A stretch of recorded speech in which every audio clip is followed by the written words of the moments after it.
Hello everyone, and thank you for joining us today. We're here to see two different perspectives on what is happening in cybersecurity world and whether AI has changed the landscape or not. My name is Lisa, I work in Devoteam, and I have with me today Nico Sinert and Angarda Prameswari. Can you please introduce yourself and tell us what have brought you into the security world? Let's start with Nico. Yes, first of all, thanks for having me. So indeed, Nico Sinert, I'm the security lead at Microsoft. So I'm overseeing our security business from a sales, marketing, and operations perspective. Very nice. And how did you end up in security? Well, I started my career as a consultant, and then,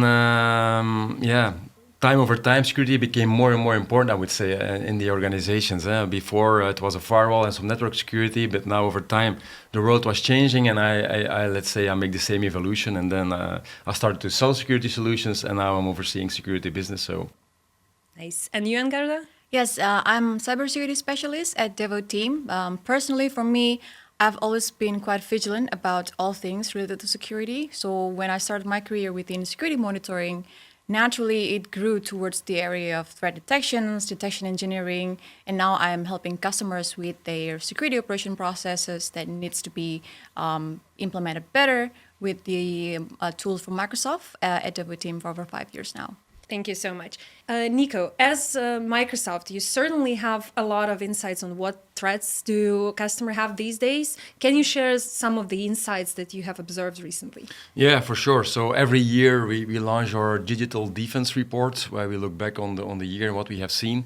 And that's our worldwide numbers. And there we see thousands of password attacks every second. We see a lot of ransomware as a service, DDoS attacks are increasing exponentially. We also see open source attacks more than 800% more. So a lot of things are going on. But I saw a number internally very recently, and that really blows my mind again to realize how big cybercrime is today. And the number was $8 trillion, and that's the total cost of cybercrime today. So if you would take the assumption that cybercrime would be a nation, it would be the third nation in the world after US and China. So that's phenomenal. And even more, it would be the biggest grower, so with 50% year over year from a GDP perspective. So that's crazy. Yeah. Not sure I would want to live in that nation. No. But the question is, what about basics? What are the most lowest level problems that the companies are having? Well, you pointed right. If you talk with a lot of customers, we still see that they struggle with getting the basics right. Hackers don't break in, they log in, so they're always looking after identity breaches, and multi-factor authentication is super important there. Unfortunately, we still see a lot of organizations without MFA enabled. Patch management the same. 99% of attacks that are leveraging a vulnerability, actually a patch is existing. So also there, please patch. And then lastly, it's also understanding their footprint, right? You can only protect what you know. So also there, we see that organizations are struggling. Yeah. Maybe I'm biased because I work in an IT company, but I thought that MFA and passwords has been already a long time solved thing. And Garda, is it still that much of a problem? Yes, unfortunately, it is still a big of problem. From what I've observed from Microsoft Defenders, for example, I think the most frequent alerts are often identity-based attacks. And this could start from a simple phishing attempt, be it a targeted one or not, but this could laterally move to something bigger like data exploitations, which could end up as ransomware attacks. And some of the tactics that the threat actor use could involve brute force attempt, password spray, or even adversary in the middle. So it's still clear that password vulnerabilities remain a big problem for us. Just so from my understanding, what is adversary in the middle? Oh, yes. So adversary in the middle is a type of cyber attack where the attacker intercepts and alter the communication between two parties or maybe more, while keeping everything looks like it's legit. So it is dangerous because you never know that your communication has been tampered. And the attackers could steal your sensitive information, your credentials, or even worse, inject malicious content. And from what I've seen, most companies that have large architectures, they struggle with these kind of threats because they are lacking the visibility of what's happening within the environment. For instance, one of our customers within the finance sector, they face major delay in the way they handle incident response because they have fragmented security tools. So we have helped them in the past by implementing Microsoft Sentinel, which is a cloud-native security information and event management, to help them unify a view that they can see what's going on within the environments. And these really help them to reduce the response time from a couple of days to just a couple of hours. And having this response time to be quick is very important in a time like this. You mentioned an interesting thing that the large organizations have complex infrastructure. Does that mean that the smaller customers will not have as much of the problems? Let's start with you, but I also want to hear Nico's perspective. Yeah, I think everyone is a victim out there. The attacker will not see you in regards if you're big or not. But the problem with with companies with large architectures or more complex is that the time they need to respond would be way slower because, if it's a global company, then you need to involve multiple departments. Smaller companies, they are still going to be attacked, but probably their speed of response is not going to be as long as compared to the bigger one. But everyone is pretty much the same.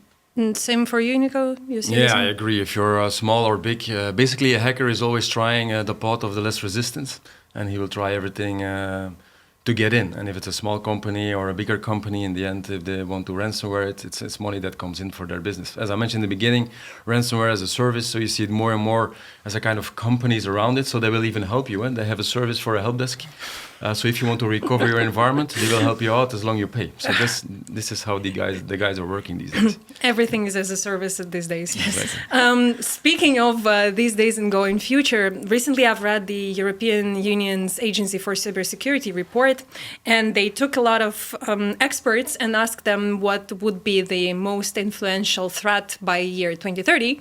And the three things that they had in the top of the list was the supply chain attacks, there was a human error, and to my surprise, lack of skills. Do you believe it's the same threats that will be coming in the future? For sure, challenges. Supply chain, for sure. It's not for nothing that it's a top requirement in the NIS regulation that is coming up. So you need to understand what the supply chain is around you and what risk it can come through that supply chain. For the rest, configuration drift, of course. We are humans, we are making errors. Also there, we have to look for technology that always can help us and make sure that we don't make any mistakes there. And then talent, I think the last number I've seen, 3.5 million security experts we are missing worldwide. So also there, we try to help by investing in generative AI applications, for instance, to make sure that we can help customers there. At least if they don't find the talent all the time, that they can engage more junior people and that we can help them ramping up much faster thanks to technology. Yeah. I see. And for you, Angarda? Yes, I do agree that supply chain compromises are a major concern. And I also can relate with what Nico has said previously. With the help of AI, basically we can help bridging the skill gaps that we have by providing, for example, real-time data to help us stay ahead of threats. But in the same time, having AI also introduced another layer of complexity and security because AI can be manipulated, it can hallucinate with false data. I believe with the right implementations and controls that are in place, AI can help us reduce this risk by providing us with smarter, more intuitive solutions that can also adapt over time.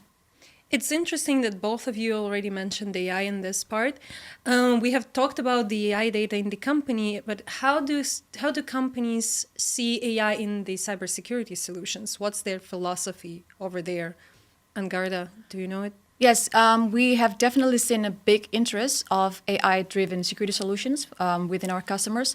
From what I've seen in the field, as a matter of fact, people have actually been using the AI that are publicly available.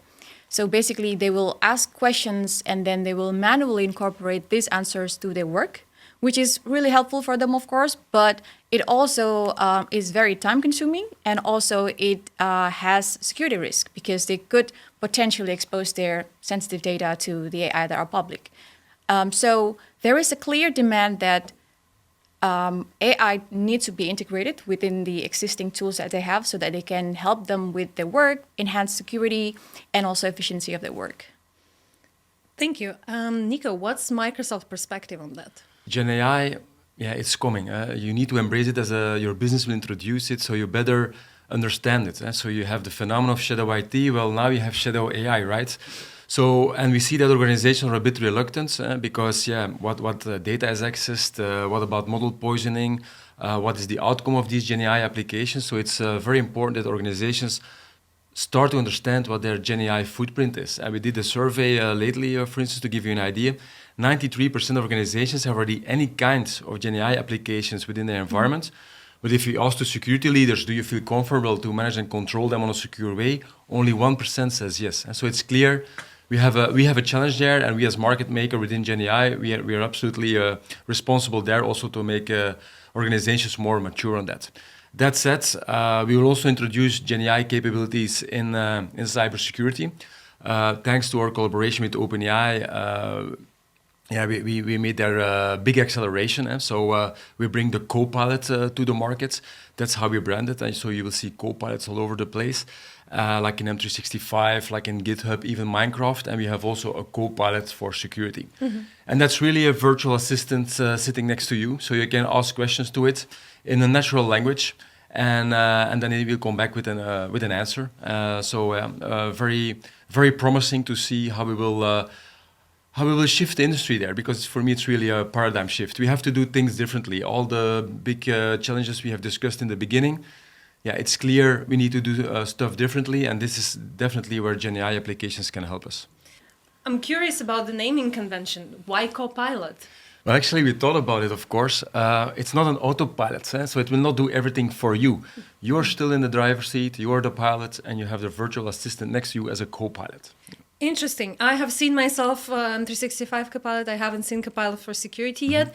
I would imagine there were companies who tested it already. What was the feedback? How did they react? Very good. So basically what we want to achieve with GenAI is speed, right? Defense at machine speed. So that's how we call it, because that's super crucial these days.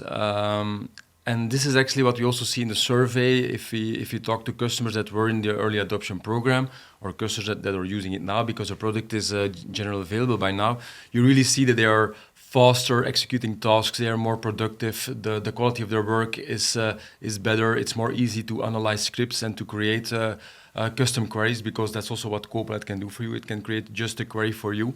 You don't have to be a query specialist yourself anymore. So you see indeed that they accelerate a lot. And maybe a small anecdote, it's the first time in the history of Microsoft that we made an early adoption program payable.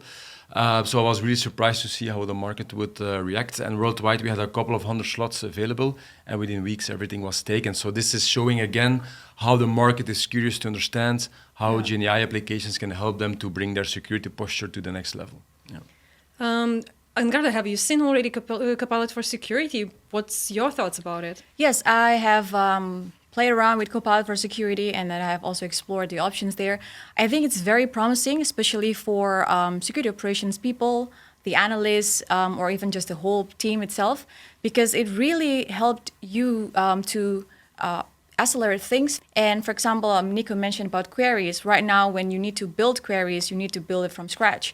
By having the Copilot for security, it can build it for you, and you just need to ask it with a natural language. So it's very promising, and on top of that, it can also help you automate processes by also just the natural language that they use. So I'm really keen to see how this will change the landscape of cybersecurity itself. To continue on that, how does Devoteam integrate tools like Copilot for security, Microsoft Sentinel, and others for our customers in Middle East, in Africa, and in Europe, of course, our home base? Yes, and at Devoteam, we, of course, strive to protect organizations with end-to-end security solutions with Microsoft latest technologies, and we also maintain close relationship with our customers, because we want to help them understanding their unique challenges and identify their capabilities. Within the area of security itself, we have one key offering, which is called Cloud Enabler for Security. It is a framework that we have developed ourselves within Devoteam to help customers with a structured methodology, to help them assess and advise what's the best practices, and we will also then help them to implement the technologies that they need, be it an identity, data protections, or even threat detections. And on top of that, we could also be an extended security team for them, providing managed services as well. And of course, we love our Microsoft technologies, but we can also go beyond that to provide extra support for them. Extra support like what? Maybe you can share one of your favorite examples of what we have done recently. Yeah, that's a good question. My favorite is the work that we have done with educational institutions in the past, where they have the bring your own device policy. This bring your own device policy means that faculty or students, they can use their personal devices like laptops or smartphones for school activities. While it is convenient for them to use, but it also adds a layer of complexity because when these endpoints are not managed well or securely, it could generate false alerts or just a lot of alerts overall. So we have helped them in the past by implementing, again, Microsoft Sentinel to help them with more granular control of the alertings. And this is really helpful for them because it reduced the alert fatigue to up to 82%. And it's a big number because this really allowed them to actually prioritize in the real threats and the critical issues that they need to be dealing with. Thank you a lot. Any final thoughts you would want to share with the audience before we wrap up? Let's start with Nico. For sure. If you talk to the markets and listen to customers what their problems they are struggling with cybercrime, actually it always boils down to the same. It's complexity, and complexity is slowing you down. And one of the examples of complexity is they have a big tool set. Gartner, they also did a survey there. Typically, an organization of mid-size have more than 70 security tools within their environments. So doing that end-to-end protection is quite a challenge to have that integration. So that's why we are a strong believer of our platform to make sure that our customers can consolidate. But of course, we cannot do everything. And security is really a team sport, so that platform needs to be open. So if the customer decides to take another niche player for something else, that they easily can plug in their solution in the platform, but at the same time, they can do that consolidation. So that would really my advice. Try to reduce your complexity within your environment. Don't be afraid of GenAI. Really start to embrace it. And I think the success of security teams in the future will really be measured on GenAI to make sure that they can really answer on that request of being fast and speed. Yeah. Thank you. And you, Engarda? Pretty similar to what Nico has mentioned. Basically, if you want to be ahead of threats, you need to embrace latest technologies like AI or GenAI. And it's not only about adopting AI, but you also need to leverage them effectively to outsmart the threat actors out there. And of course, for companies, it's very important to work with trusted partners. And at Devoteam, we are dedicated to help our customers with latest innovative solutions and also expert supports that they need to tackle these challenges. And we also work together with Microsoft. We have a close relationship with Microsoft. And we are also dedicated to be a top Microsoft security partners to make sure that we give the best possible support for our customers. Thank you so much. I definitely learned quite a lot from today's discussion, and I'm hoping that we made you more comfortable with AI in security space. And if you want to learn more about Devoteam's security offering, make sure to visit devo.team/Microsoft. Bye.